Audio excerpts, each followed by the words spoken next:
ഇന്നത്തെ recipe green peas മസാലക്കറിയാണ്. ഒരു പാനിലേക്ക് എണ്ണ ഒഴിച്ച് സവാള, ഇഞ്ചി, പച്ചമുളക്, കറിവേപ്പില എന്നിവ നന്നായി വഴറ്റുക.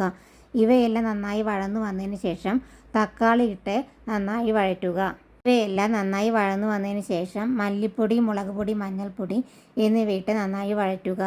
ഇതിലേക്ക് വേവിച്ച ഗ്രീൻ പീസ്, ഉരുളക്കിഴങ്ങ്, ആവശ്യത്തിനുള്ള ഉപ്പ്, വെള്ളം എന്നിവ ചേർത്ത് നന്നായി വഴറ്റി അടച്ചു വെച്ച് വേവിക്കുക.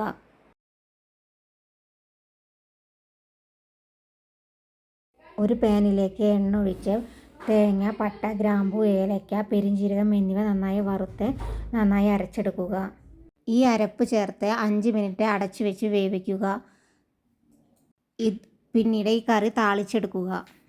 നല്ല ടേസ്റ്റി മസാലക്കറിയാണ്. ഒന്ന് തയ്യാറാക്കി നോക്കൂ. ഈ റെസിപ്പി ഇഷ്ടമായെങ്കിൽ ലൈക്ക് ചെയ്യാനും സബ്സ്ക്രൈബ് ചെയ്യാനും മറക്കല്ലേ.